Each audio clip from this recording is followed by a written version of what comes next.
Sir ನಮಸ್ಕಾರ. ನೋಡಿ, ಒಂದು ಹೊಸ ಪ್ರಾಪರ್ಟಿ ಸೇಲ್ ಬಂದಿದೆ. 5 ಎಕರೆ ಟಾರ್ ರೋಡಿಂದ ಒಂದು 200ರಿಂದ 300 ಮೀಟ್ರ್ ಒಳಗಡೆ ಬರಬೇಕು. ನೋಡಿ, ಇದೆ ನಕಾಸೆ ರೋಡು. ಒಂದು 20ರಿಂದ 25 ಅಡಿ ರೋಡ್ ಬರ್ತಿದ್ದು. ಆರಾಮಾಗಿ ದೊಡ್ಡ ವೆಹಿಕಲ್, ಟ್ರ್ಯಾಕ್ಟರ್, ಟೆಂಪೋ ಎಲ್ಲ ಓಡಾಡ್ಬೋದು. ನೋಡಿ, ಇದು ನಕಾಸೆ ರೋಡು. ನಕಾಸೆ ರೋಡಿಗೆ ಅಟ್ಯಾಚ್ ಆದಂಗೆ ನೋಡಿ, ಇದೆ ತೆಂಗಿನ ತೋಟ. 5 ಎಕರೆ. ನೋಡಿ, ಸುತ್ತ ಫೆನ್ಸ್ ಆಗಿದೆ. ಎಂಟೈರ್ ಬೌಂಡ್ರಿ ಫೆನ್ಸ್ ಇದೆ. ಅದ್ಬಸ್ತಾಗಿ ಫೆನ್ಸ್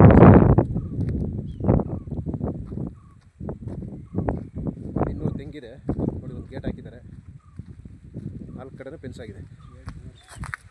200 ತೆಂಗಿದೆ. ಎಲ್ಲ ನೋಡಿ, ಸಸ್ಮರ. ಒಂದು 2ರಿಂದ 3 ವರ್ಷ ಆಗಿದೆ ಅಷ್ಟೇ ಸಸ್ಮರ. ಇದು 200 ಬರ್ತದೆ. ಇದು ಎಲ್ಲ ಈ ಸ್ಟೇಜಲ್ಲಿ ಇದೆ.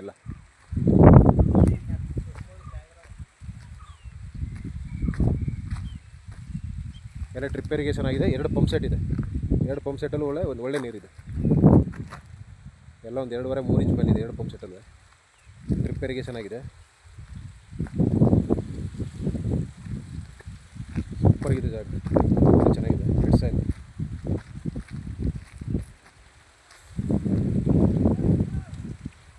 ನೋಡಿ, ಎಲ್ಲ ಡ್ರಿಪ್ ಇರಿಗೇಷನ್ ಆಗಿದೆ.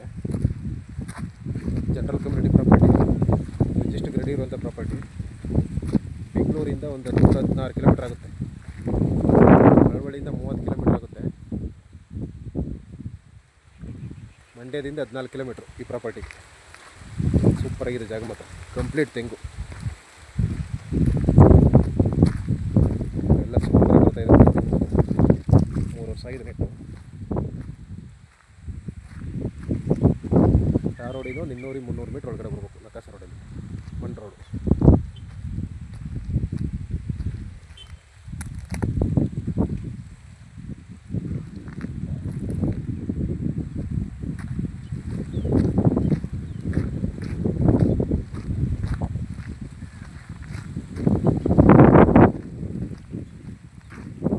General community property, ready to registration.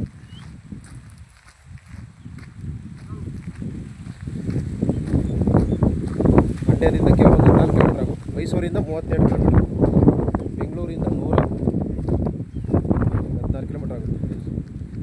ನೋಡಿ, ಟಾರ್ ರೋಡ್ ಪೇಸಿಂಗ್ಗೆ ಬಂದು ಹೆಚ್ಚು 350 ಅಡಿ ಬರುತ್ತೆ. 350 ಅಡಿ ಇದೆ ರೋಡ್ ಬಿಡ್ತು. ನೋಡಿ, ಪಕ್ಕದಲ್ಲೆಲ್ಲ ಕೋಳಿ ಫಾರಮ್ ಇದೆ. ಒಳ್ಳೆ ಬೆಟ್ಟ ಇದೆ. Hills view. ಇಲ್ಲಿ ಪಕ್ಕದಲ್ಲೆಲ್ಲ ಕೋಳಿ ಫಾರಮ್ ಮಾಡ್ತಾಯಿದ್ದಾರೆ.